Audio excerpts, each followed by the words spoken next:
When I was a kid, I used to think that pork chops and karate chops were the same thing. I thought they were both pork chops. And because my grandmother thought it was cute, and because they were my favorite, she let me keep doing it. Not really a big deal. One day, before I realized fat kids are not designed to climb trees, I fell out of a tree and bruised the right side of my body. I didn't want to tell my grandmother about it because I was scared I'd get in trouble for playing somewhere I shouldn't have been. A few days later, the gym teacher noticed the bruise and I got sent to the principal's office. From there, I was sent to another small room with a really nice lady who asked me all kinds of questions about my life at home. I saw no reason to lie. As far as I was concerned, life was pretty good. I told her whenever I'm sad, my grandmother gives me karate chops. This led to a full-scale investigation, and I was removed from the house for 3 days until they finally decided to ask how I got the bruises. News of this silly little story quickly spread through the school, and I earned my first nickname, Pork Chop. To this day, I hate pork chops. I'm not the only kid who grew up this way, surrounded by people who used to say that rhyme about sticks and stones. As if broken bones hurt more than the names we got called, and we got called them all. So we grew up believing no one would ever fall in love with us, that we'd be lonely forever, that we'd never meet someone to make us feel like the sun was something they built for us in their tool shed. So broken heartstrings bled the blues as we tried to empty ourselves so we would feel nothing. Don't tell me that hurts less than a broken bone. That an ingrown life is something surgeons can cut away, that there's no way for it to metastasize, it does. She was 8 years old. Our first day of grade 3 when she got called ugly. We both got moved to the back of class so we would stop getting bombarded by spitballs. But the school halls were a battleground where we found ourselves outnumbered day after wretched day. We used to stay inside for recess because outside was worse. Outside we'd have to rehearse running away or learn to stay still like statues, giving no clues that we were there in grade 5. They taped a sign to the front of her desk that read, "Beware of dog."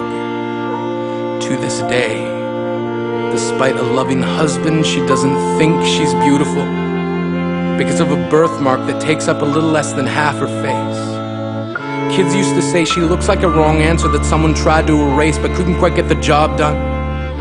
And they'll never understand that she's raising 2 kids whose definition of beauty begins with the word mom. Because they see her heart before they see her skin. Because she's only ever always been amazing. He was a broken branch grafted onto a different family tree. Adopted. Not because his parents opted for a different destiny. He was 3 when it became a mixed drink of 1 part left alone and 2 parts tragedy.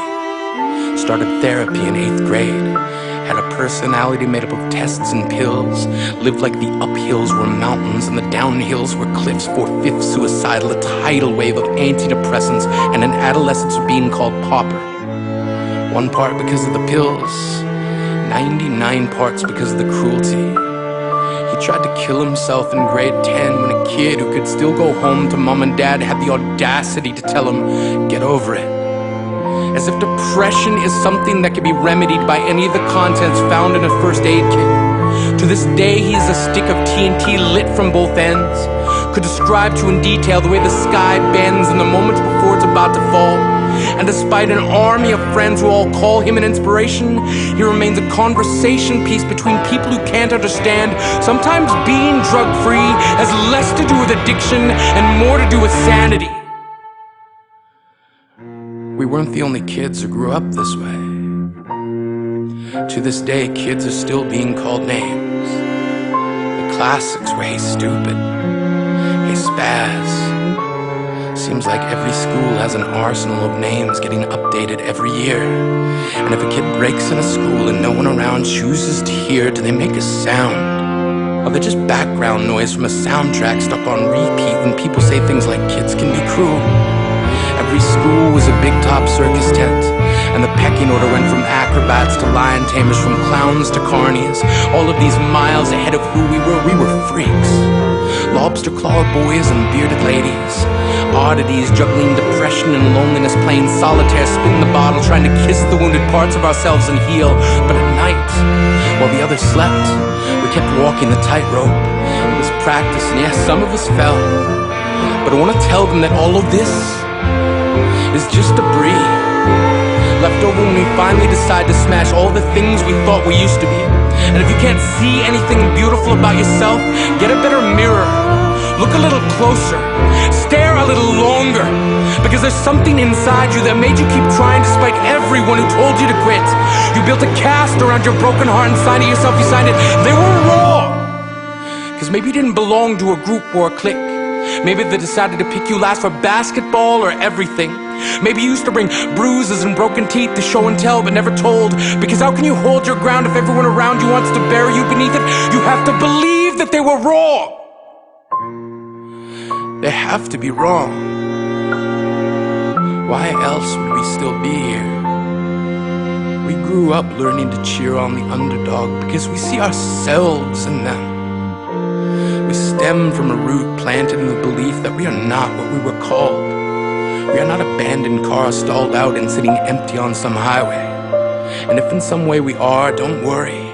We only got out to walk and get gas. We are graduating members from the class of We Made It. Not the faded echoes of voices crying out names will never hurt me. Of course, they did.